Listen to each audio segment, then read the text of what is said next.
What is going on there, Reject Nation? We're going to watch an episode that I am very much concerned will have to be blurred quite a bit because of the fact that we getting so many yellow dollar bills. My main concern is not even the yellow dollar bill signs anymore. It's more about just making sure this doesn't get taken off of YouTube or age restricted or get a community guidelines. Those are the main real concerns right now, which is why we tend to have sponsors on the boys, so that way we can not worry about the whole yellow dollar bill signs. But anyway, the boys, 3x6, we're here.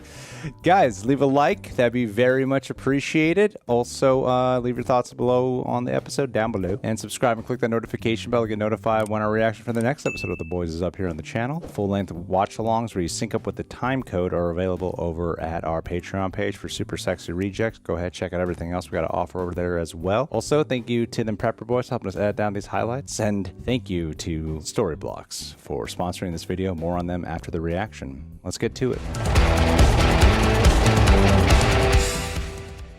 Together, we can imagine a better world.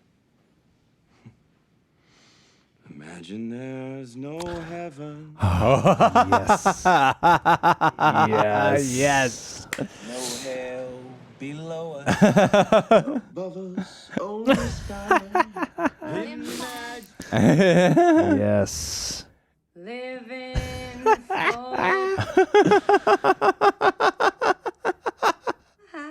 They say I'm a dreamer, but I'm not the only one. Aisha Tyler. I hope someday Dang. join us. Neighbors.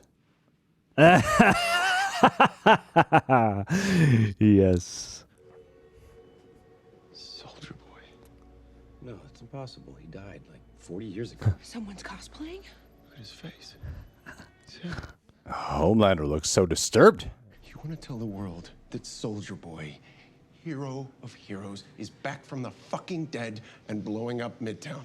Before me, he was fought. His statue's in front of the fucking building, Ashley. It's not fair. No. So fucking unfair. Yeah, it's not fair, Homelander. Why would he kill Coombs and Connors?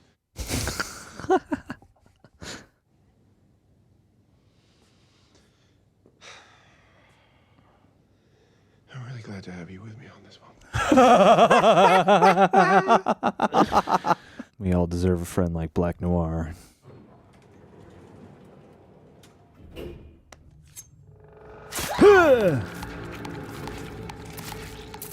Take out his chip or something?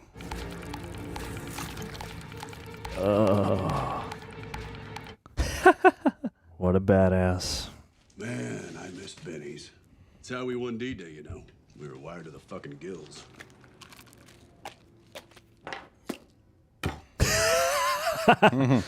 We're here to help you find your way. Well, I could find them on my own.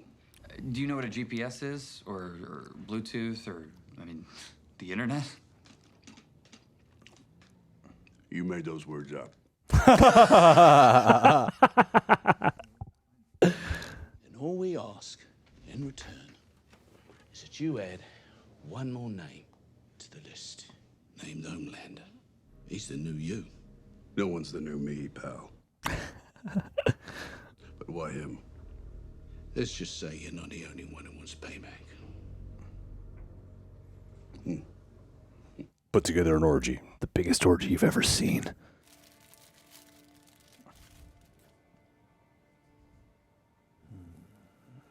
Why did the photo go to... Can't figure it out. Something about being exposed, maybe? Oh! Ah! Ooh!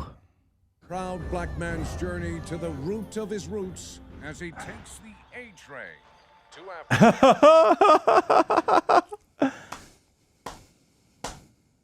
I want charges brought. Okay, A-Train. Persecuting Blue Hawk will only make things worse. This is a time for healing. I don't give a shit. I thought we got rid of the Nazis around here. Oh. Nazism unequivocally. Okay? Now, Oh. can we talk about this later? I have a lot going on today. Don't pull out your hair. Your hair, my dear.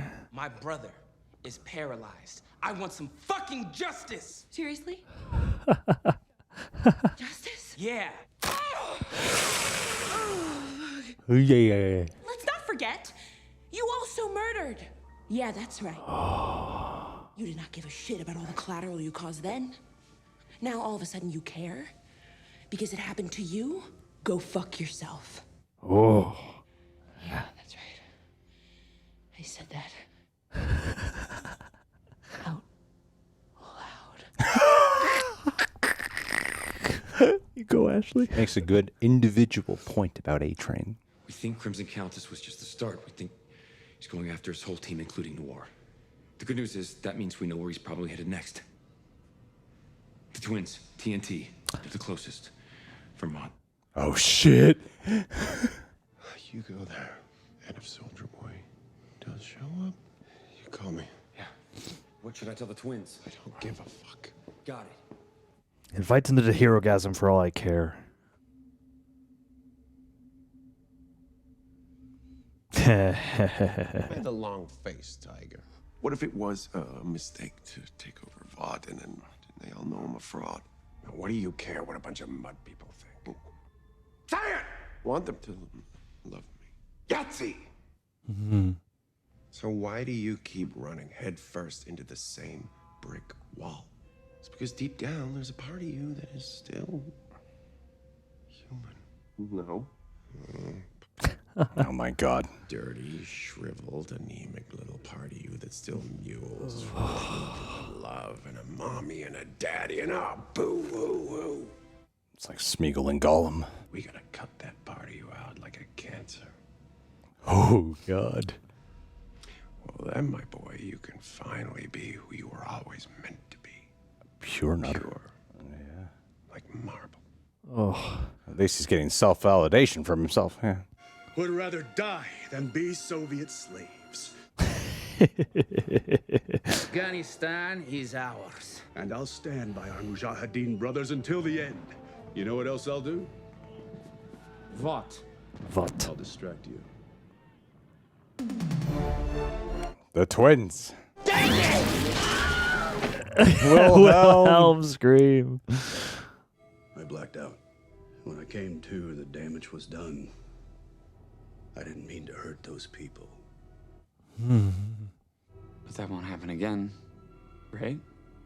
Only if they got it coming. Always what you want to hear. My sister's a goddamn bitch.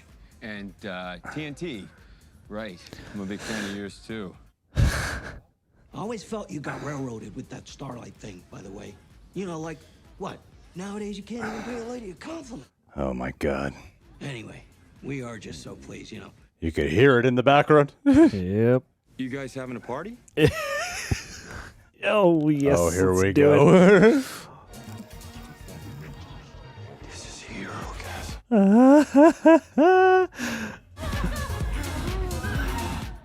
Oh, man. Oh, tease. This is Hero Cat. Somehow listen. I'm really glad you're here. Oh, my God. He is desperate. Oh, my God. He is so pathetic. Who's joining us? They didn't tell you? Hey there. Holy goody. balls. Oh, no. But there are 19 dead and dozens wounded. Congresswoman Newman, what do you say to the Americans who are watching right now and feeling scared? Yeah, look, it's What understandable. kind of a nasty question is that? Nasty. They know when someone's telling them facts, and they know when the media is lying to them. My God. It is safe to go out, period. Yeah, we're done here. Nice. Hey, you free for a little catch up? No. I'm a little slammed right now. Oh, come on. 10 minutes won't kill you. Oh, yeah. Everything she says. She's so scared. Don't blow her head up, please. Where's Huey? Oh, he's just camping with his dad. Okay, good. Oh, great. I thought he was avoiding me or something, you know, because he was scared I was gonna pop his head. Not gonna hurt you. Or Huey or your families. Besides, you'd lose. You're all alone. I mean, come on, that hashtag homelight shit. That looks like you're in a hostage video. Lend me your influence and I'll lend you mine. I can protect you from Homelander. And in return, you help me goose my numbers. I can finally get my education reform bill passed. We can make Nice. things better, Annie. Cool. For my daughter. For a lot of daughters. Girls, get it done. Fuck you. Oh. Fuck Homelander and fuck Vought and this whatever it takes crap. I'm fucking done. I'm not doing it anymore. I'm going to Herogasm. Hey, keep this between us. It's really tough to take out America's sweetheart, but not impossible. Oh, man. Oof. Nice little tease. Oh, bad news. Bad news, bad news, bad news. I'm so sorry. Frenchie. Aw, crap. His body is a masterpiece, no? Oh, Frenchie. This is my favorite. When Sergei was 14 years old, he dropped a glass. His father told him to kneel in the shards and not move until he said so. Oh, Christ. He likes to be told what to do. And he loves to be punished when he's bad. So, Sherry? No. Okay, Miko. No, don't do it. Don't do this! We'll kill both of them, and when you've finished screaming, crying, I will kill you too. Oh. No! Oh, yes! Power's back? Oh, shit.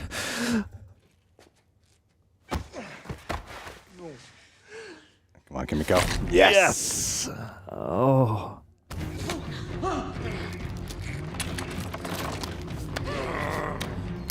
Oh, yes. Ah.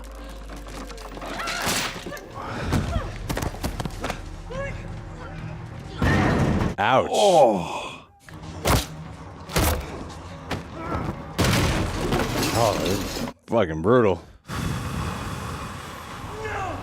No. Oh, my God. Oh, my God! Ah.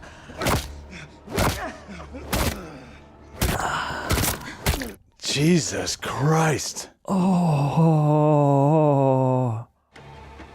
Ah.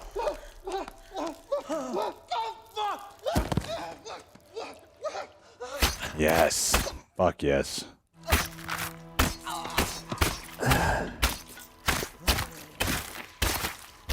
Oh.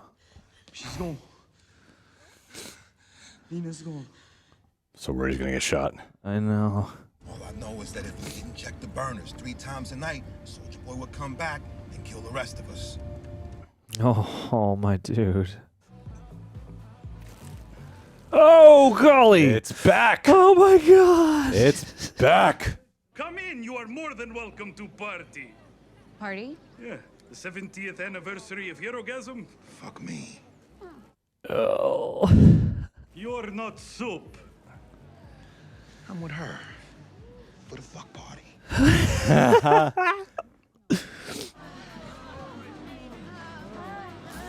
Damn, they're going all out. Jeepers. Oh, no. No. Poor Frenchie. He's always wanted to see this. He's gonna be heartbroken. Oh, poor Frenchie. Oh, yes. Good. Awesome. Props to that stunt guy. When Soldier Boy gets here, it's gonna be a slaughter. We have to get these people out. Oh. Oh, no. Oh, you're what the still alive? What? Oh. Oh!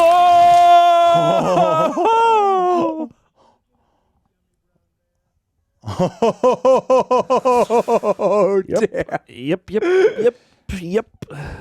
Still a thing, eh? It's my thing. I founded it in 52.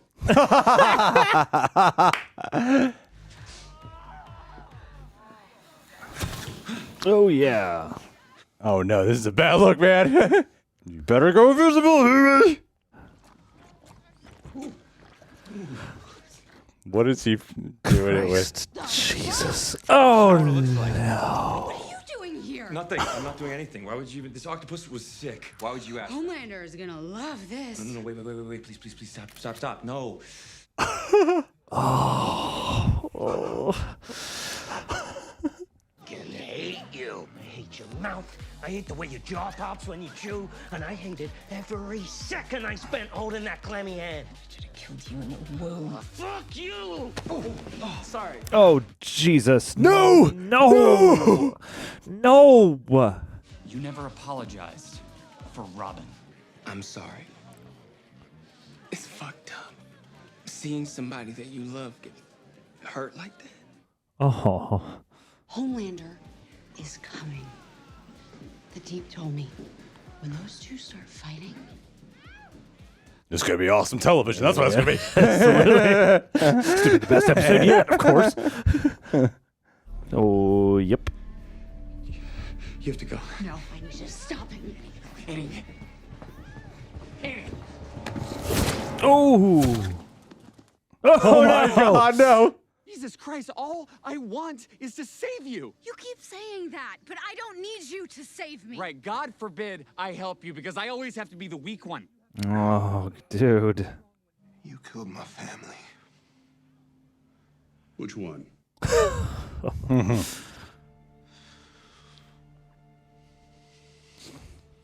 Oh, come on, man. Twins are up there. So you get Homelander, but I can't get Soldier Boy. You're a fucking hypocrite, Butcher. Now move. I can't let you do it, Em. It'd be suicide. Oh. It was Noir's idea, top to bottom. He gave you to the Russians. Please. Noir wouldn't take a shit without Vought's say so. Oh no. Oh no. Oh no. Oh no. Oh, buddy.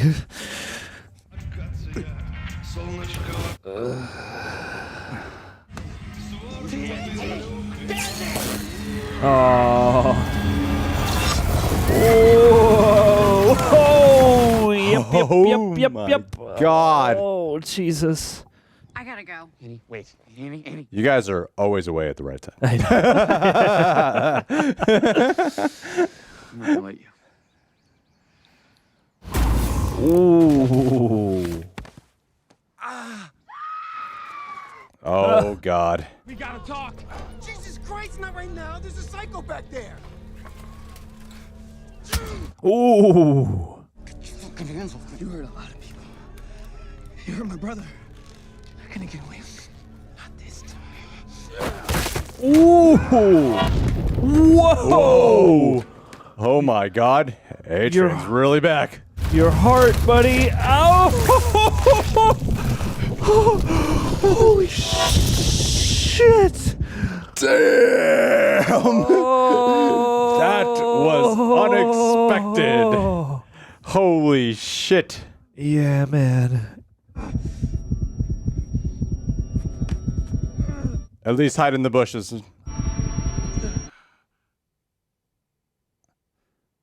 Oh, damn. Is that the end for him?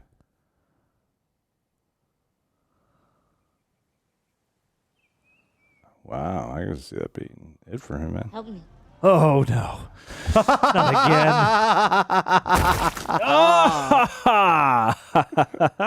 So long, termite. Sorted. What happened?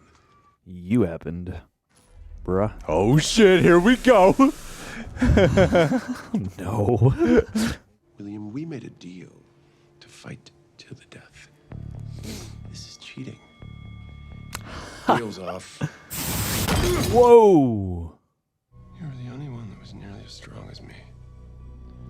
Buddy, you think you look strong? You're wearing a cape.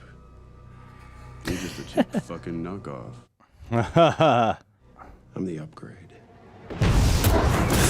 Yes, here we go. Oh, dude. Damn, this episode's insane. Yeah. You really had me going for a minute there. Oi. Ooh. Oh, yeah.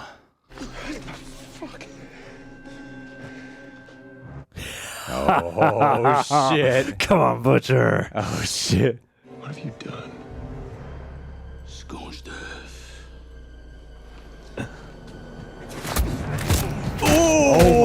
God damn, he's able to really put up a fight. Come on. Yes. Yes. Yes, we were waiting for.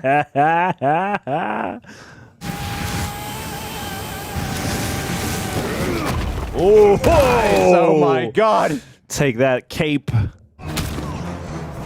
No. Oh shit. Oh, this is sweet. Yes, Huey. Oh, Huey's in the fight. Oh my God. Oh, take him down.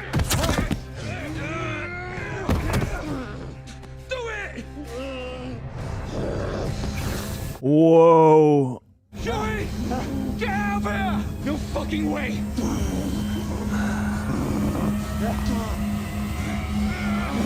Come on, Soldier Boy. Come on, buddy. Oh. They were so close.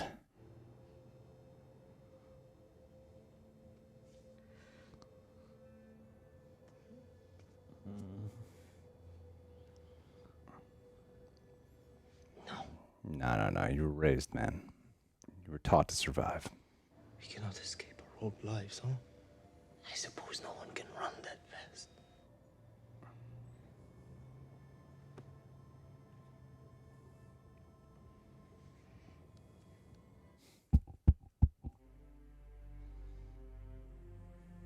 Damn. Oh, that bruise. They really put up a fight.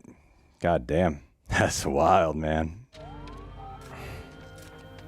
It's a lot of dead soups. I'm in Montpelier, Vermont. 12 heroes and civilians are dead. A lot more are wounded. Oh, Shikara. Homelander and Vought are going to tell you that it was the supervillain and that they have it handled. They don't. Yeah. It was Soldier Boy. Oh, man. Soldier Boy doesn't care about protecting Americans, and he probably never has. Most heroes don't care about you. Oh. Yep. Homelander is the worst of them. Oh, my God. Hashtag I believe Starlight. He's done something to Maeve. I don't know what they're gonna do to me for telling the truth, but I'm going to keep doing it, and I should have done it sooner. I'm sorry. Aw. I'm not Starlight anymore. My name is Annie January, Oh. and I fucking quit. Wow. What an ending. Oh. Whoa. Here I was thinking we were just going to get a cool orgy episode. Little did you know, the real orgy was the stories told along the way. That was such an intense episode. Holy crap. Yeah. Damn. I don't think there's a post-credits. Okay. All right, let's chitty chat. Let's chit chat. Well. I mean, where to begin? No time to digest. Let's just chat. But before that, wow, I got a lot of thoughts. Before that, a word from today's video sponsor. Thank you to Storyblocks for sponsoring this video. Being the cinematic artisans we obviously are, we are always in search of ways to make our videos look better, faster, and most of all, for cheap. Cheap is good! And if you're a content creator or filmmaker or anything in between, you're probably in a similar position. It's tough to get your content looking as good as it can be without breaking the bank or burning yourself out in the process, which is why I heavily encourage you guys to check out what Storyblocks has to offer. Cheap is good! Do you feel like this is their way of telling us that the videos could be looking better? Yes. Whether it's the credibility of an exotic establishing shot, the soothing comfort of the perfect music bed, or just the satisfaction of increasing your graphical capability. Storybox has an incredibly inclusive and diverse library of faces, places, sounds, titles, transitions, filters, and effects. And more. Over 1 million assets, royalty-free, and available for personal and commercial use with your membership. Sounds so affordable. It is quite affordable. They have multiple subscription levels to suit your your exact needs, whether you're an independent indie solo creator or a whole team. So if you want to learn more, head on down to our link in the description box and get started. That's at storyblocks.com/rejects. Now, back to the video. Thank you, Storyblocks. It's definitely not getting monetized, Yeah. no matter how much we put her. It ain't gonna happen, man. It ain't gonna happen. So thank you, Storyblocks. Thank you for supporting the channel like that. Anywho, where to begin? I guess with freaking wow, what a thick episode. First thing that comes to mind, that Homelander fight was cool. Yeah, there you go. Absolutely. That's the first thing we're going to talk about. I didn't think we would get there in this episode. Homelander versus Soldier Boy versus Huey versus Butcher. I love the way that escalated. You know, first just Soldier Boy, then Homelander, then Butcher comes in, and then Huey comes in. Man, he couldn't activate though. We still don't have a good grasp of it, and of exactly how Soldier Boy's new power set works, but might have discharged a little too early. Apparently, seems like he needs to build up a little bit, or needs the right music or something. But when we visited Crimson Countess, he was able to do it intentionally, and he knows what he did. So it seems like that there's two versions of that. One is very intentional, and the other one is the blackout version when he gets kind of lost, like a Winter Soldier type of mind experiment thingy, and then he does it, and he's just like, he was looking around, and he's like, "What happened?" You know? I know, yeah. Blacked out. Yeah. I like Jensen Ackles a lot. I think he's great as this character. You know, he's just teetering on the right line of that toxic masculinity, that traditional American, like just a guy plucked out of a time period. But what I think is cool of how they're doing it, because while there's a lot of the soups in this show are very like portrayed in a really nasty, messed up way, what you got with him is very different in the sense of he comes from a different time period where beliefs about people are very different. And that's what's applied here. And he's being plucked out of there and put into this world. And I like that they're leading into a lot of those things that are now considered very problematic ways of thinking. And that's who he embodies, because they haven't directly portrayed him as a straight up, direct villain. Even though at times he does some things and says some shit, like when confronted with Mother's Milk about, the family. And he's like, which family was that? Like the way he kind of shrugs it off. But he really seems like he doesn't, unlike Homelander, who kind of embodies the whole thing of like, I'm different than the human race, I'm greater than. He's got a godlike complex. Soldier Boy really seems like he doesn't think he's a bad guy, and at least the way how Jensen Ackles portrays him, I really appreciate the way that's all done. There's always like a tension in the room when he's around. Like even when him and Butcher interact, I'm always afraid that like Butcher's gonna say the wrong thing. Yes. He's gonna take him off. Absolutely. It's gonna lead to some bad shit. So I really think that what Jensen Ackles is doing is excellent stuff, and just there is something truly delightful about seeing like the buildup of seeing Soldier Boy and Homelander sharing the screen together, and you got two very different American ideologies on display here, where you have like the one gruff and tough, American hero, and then you have like the clean cut cape wearing one. And it is in some ways like I don't really know if I would kind of compare it to like a Batman v Superman or something like that. It's more of like it's just its own thing, It's like you want to keep drawing the analogies, because in some ways it is a little bit of like an Iron Man versus Captain America. I mean, Iron Man versus Cap and Bucky.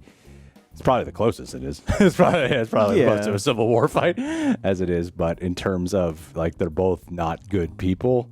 But watching like the two time periods clash is a fascinating thingamajig. Well, yeah, it's like you got one who's overtly malicious and evil, and the other one who has some bad points of view and some bad antiquated attitudes, and a certain sense that he feels above everybody, in terms of he's not really bothered when confronted with MM's past or whatever else. He's very kind of low. He's just very chill about that kind of stuff, but in a very different way that, doesn't read. It's like he has that menace, and I love the different shades that Jensen Ackles brings to him, because it would be easy to skate by on just like, oh, he's Dean, he's back, and we love seeing him. But here it's like he's got such a presence and such a sort of...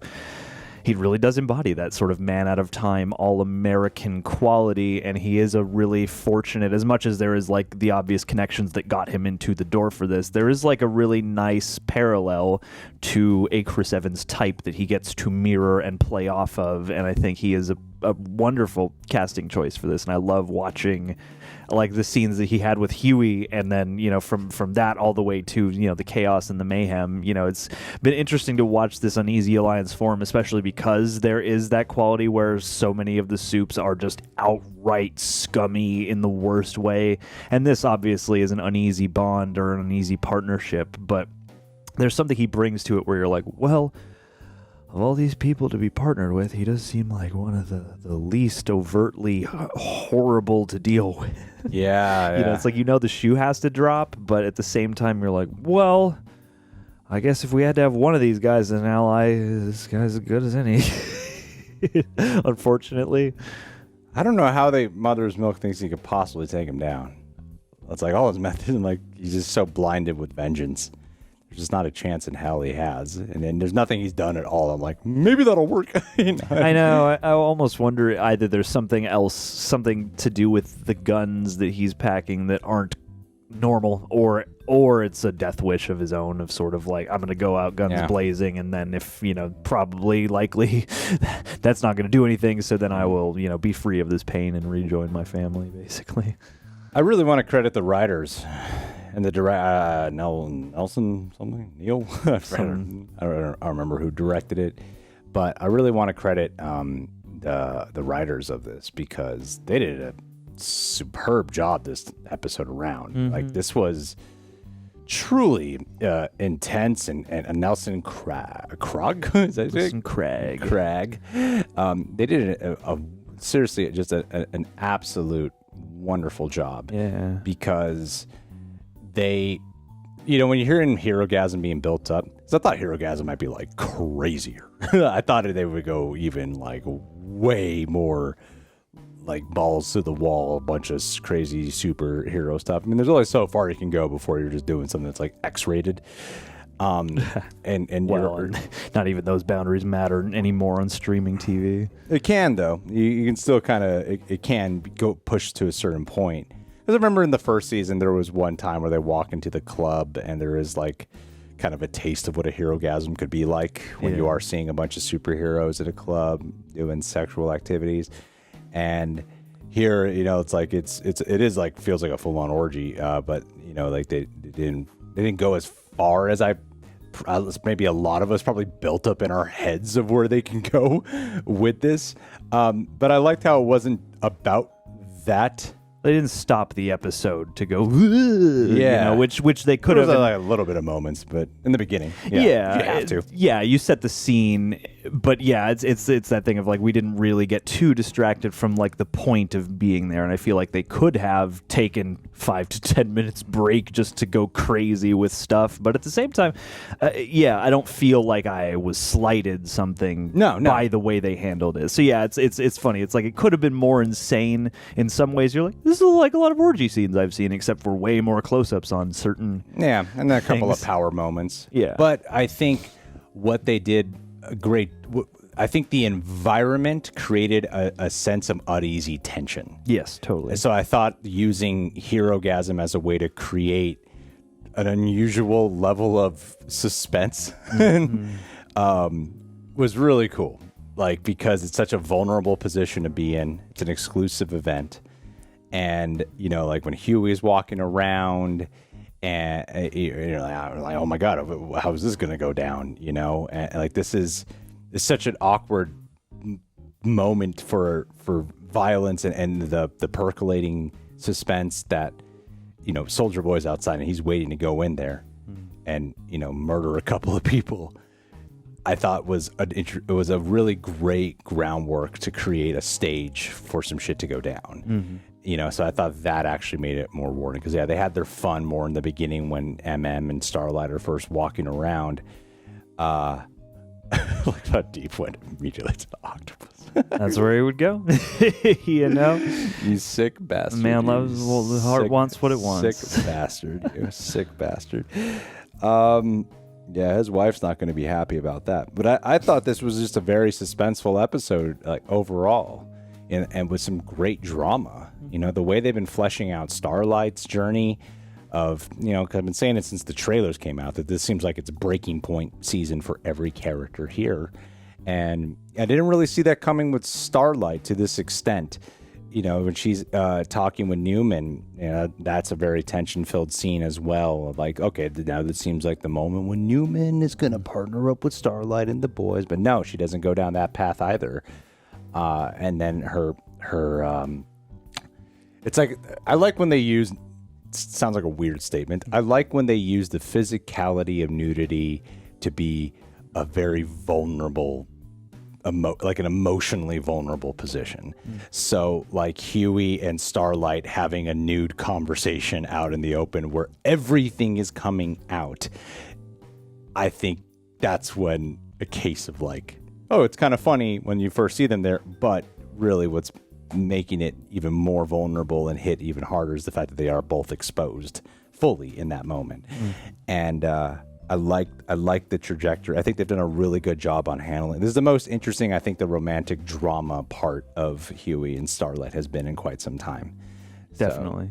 So yeah, because there's a lot of tension to grab there. But freaking Homelander, why don't you? We haven't even touched on him yet. Why don't you talk about everything he was going through here? Homelander with his Green Goblin self-monologuing and everything. It's been fun to watch him, take the reins of Vought and then have to deal with all that and get that check back in to see how important it is, that part of himself that still craves love and acceptance and that is still human, because the further we get into Homelander as a character and the more just unabashedly evil he becomes and the less he's afraid to hide these parts of himself. You know, it feels like we've gotten really far away from that aspect of the character, and like you said, breaking points this season I could see. I mean, he's already hinted at it, but you really do wonder, that whole thing with Maeve at the beginning of the season about, you know, release the tape. If you do, fine, I'll just kill everybody. Like, I was wondering how they would walk back from that, and I think they've done an interesting job by giving him, all this status and all these responsibilities and everyone else to look out for. And, you know, it's an interesting tension. You watch the scenes where he takes control, like on TV and stuff like that, but in this episode, you know, like Ashley tells him off at one point, even. And no, she doesn't. No, that's A-Train, my bad. But doesn't she? She tells off the TV host. She tells off the TV. I thought she said something kind of authoritative to Homeland. I must be. No, she only told off the TV host. But yeah, I mean, just to watch him panic and to watch him sort of squirm and then to try and use these TV appearances as, you know, his sort of vie for power in everyone's eyes, and then to have all those things countered then later on in the episode with this physical convergence of all these people who are out to get me now, you know. It's a nice manifestation of, you know, all the enemies he's made on this climb further and further past the sun, you know. Oh yeah, I mean, I like the way they used, because it was kind of mysterious in how they painted Homelander realizing that could be Soldier Boy in the last episode, and then to see what he's confronted with here, because everything about what Anthony Starr, along with the writers, does in this show is so much of it's still the boy who was experimented on in this body, this superhuman body, and I really appreciate that nugget that, you know, this is a interesting trigger for him, because Soldier Boy was his hero growing up. And then to be confronted with the fact that he's back, villainous, he's now the leader of Vought, like really the leader of Vought, not just the Seven, what this could do image-wise to him, what this does psychological-wise to him, what this does to Black Noir.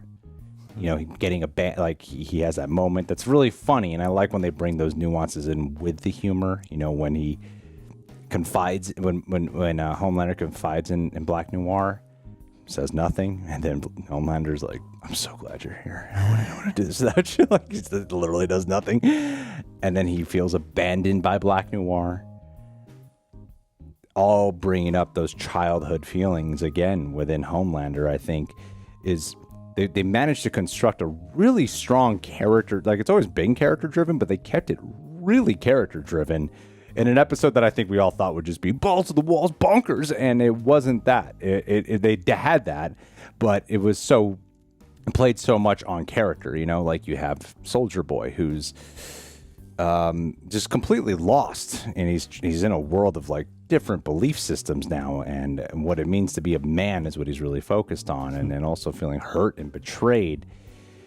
You have everything with MM, and I like the parallel that they did, because in season 2 is when they were on the road, is when Starlight's the first character to point out that he has OCD. And then back on the road here is when she finally gets the answer as to why he has OCD, with the traumatic memory of the night his family was killed by Soldier Boy. I feel like there's something more to that story that we're just not getting. I mean, I don't know. A-Train, I would be thoroughly satisfied if this is the episode he died in. I think this would be a great way to end this character. I don't know for sure if he's dead. I'm not going to be like, oh, what the fuck was bad? But, you see because that thing that Ashley says to him, like, yes, A-Train makes good points about Black Hawk, Blue Hawk? Blue Hawk? I think it's Blue Hawk, because Black Hawk is a DC character, so I think I could say that. Blue Hawk with... everything he's confronting Ashley about is true. However, what Ashley says to him is also very true. That, okay, now that it's something is personally affecting him, suddenly it's a problem, And that apology scene he has to Huey, it was, again, like what they used this episode for was to have everyone be so vulnerable. And his apology seemed really genuine to the point where it was confused Huey. I love the way they played that. Really great. And it's true, he never did apologize. And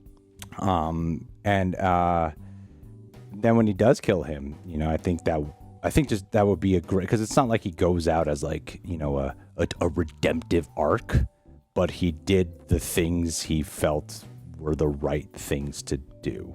He actually finally took action for some motivation beyond his clout and his status in the Seven. Yeah, because I don't feel like the show is telling me to forgive him for stuff, but he actually did something right. I know, yeah. I wonder, I mean, it would be definitely a very striking death for him. I wonder if there's still a story to tell in terms of, what happens when you really can't physically sustain your power anymore. Like, this seems like, even if it's not his physical death, this may be the death of A-Train and his abilities or something like that. Like, yeah, I could see it either way. I would be very satisfied with this, but again, I feel like every time they give him a really good scene, I'm like, yeah, like, let's do more of this in A-Train. Well, I think they already kind of did some of that with A-Train when he couldn't run in the first season. I think what you're talking about, though, is what they're sort of doing already with Kimiko, of a character who's stripped of her powers and how does she adjust to life. I mean, you get a different story with A-Train. Yeah, a very different one, but they've already kind of explored that with season 1. It's like a health thing, I guess because it's a health thing, and they make that so specific. I wonder, but you're also right. Like, there are other characters we can explore similar things with. I don't know. I'm curious. To see. I think what this season has done more than any other season is put me on the edge that anyone could die. I was like, Huey could die in that scene right there if Soldier Boy manages to explode. A-Train very well could be dead. At that moment, I was like, I don't think Kimiko's going to die, but I feel like Frenchie's probably going to die. I'm so worried for them. I love their scenes, but I'm so worried for them. I'm constantly worried Frenchie's going to die this season. It just seems like it's headed that path.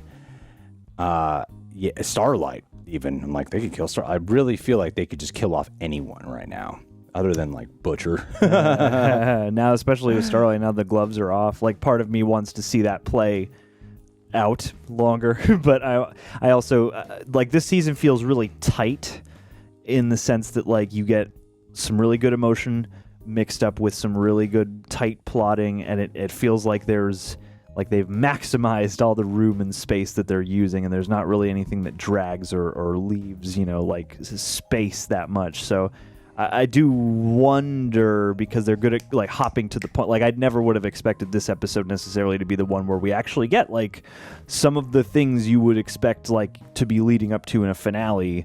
And so yeah, I wonder if this season could end with her death or something like that.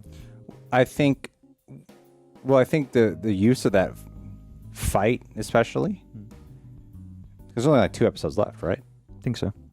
I think that fight in the finale, what I think it does set the stage better, because even though we got that early, then like episode 8, what it does well is it with Homelander, it makes him feel not invincible. Yeah, he's properly afraid now. Yeah, he's truly shook up now, because he's probably angry and shit. But it's not only has it messed with his psyche, it's also now made him feel weak. And that's the main thing he's honed in on, is I am all powerful. Nothing and no one can hurt me. And come to think of it, after 3 seasons, this is the first time I've ever, I can recall being like, damn, Homelander almost died. Yeah. You know? Homelander didn't get out of there. Somebody would have done something. Like that raises... Might take 3 guys, but still, they got it done almost. Yeah, before no one at all has been able to do it, you know?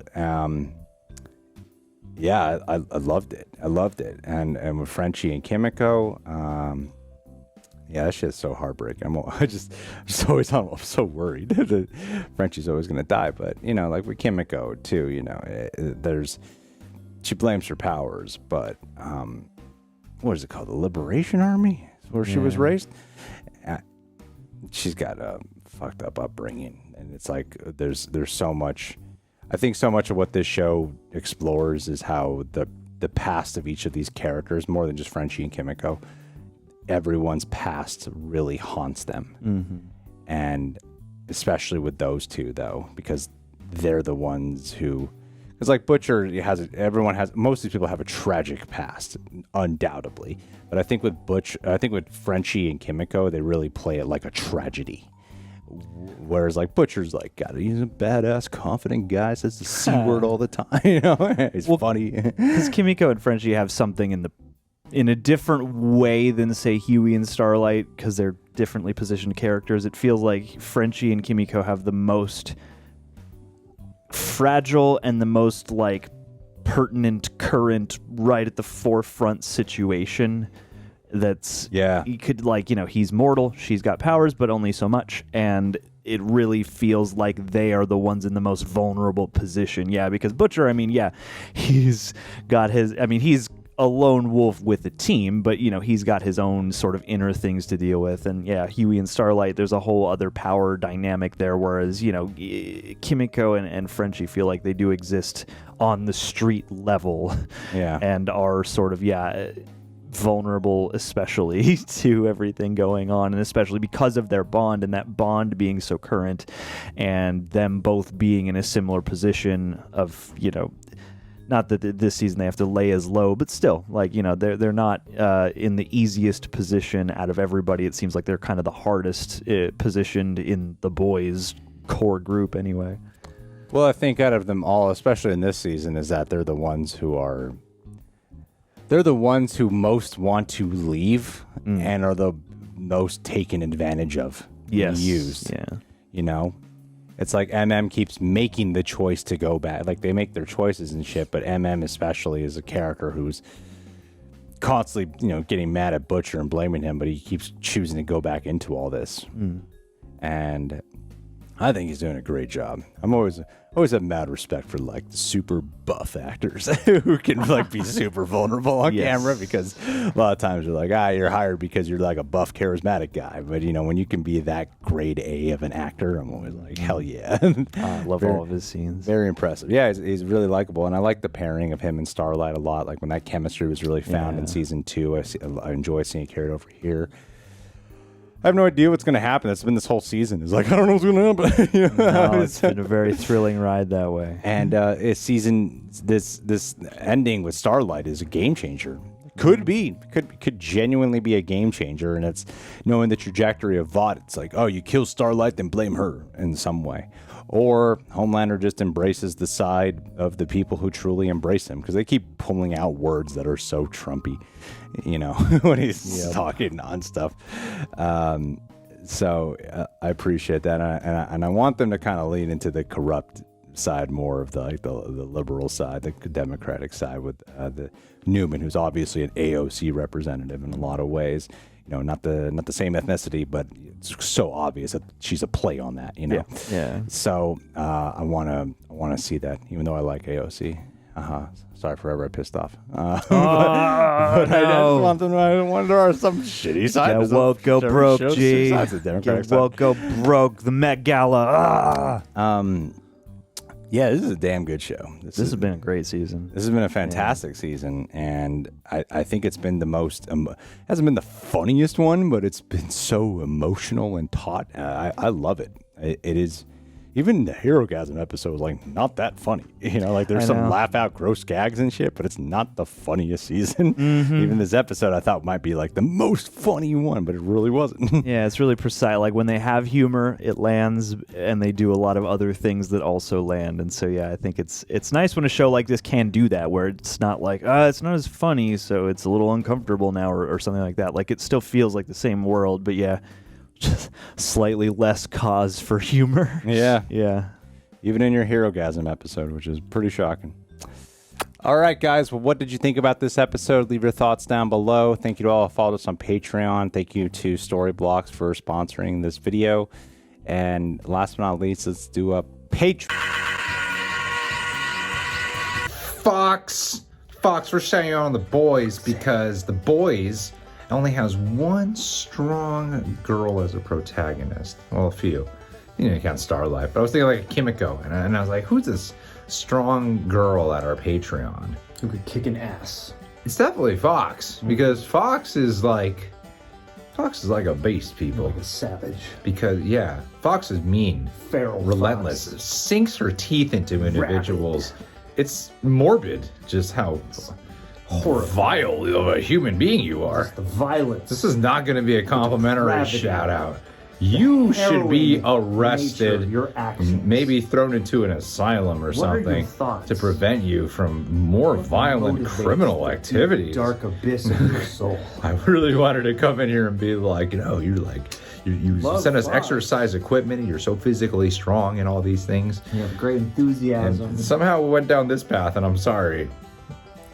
You know what? Thank you for being part of our Patreon page for so long and still sticking with us and being so supportive. I don't know why we just didn't say that. Beating us up. I get uncomfortable when being honest, and then I say mean things. I'm sorry. It's not you. It's John. It's me. I don't know how to take responsibility for anything. It's okay. I did it. And that's John's fault why I can't. Yeah. I'm so sorry, guys. I'm going to figure this out, and I'm going to make everything better.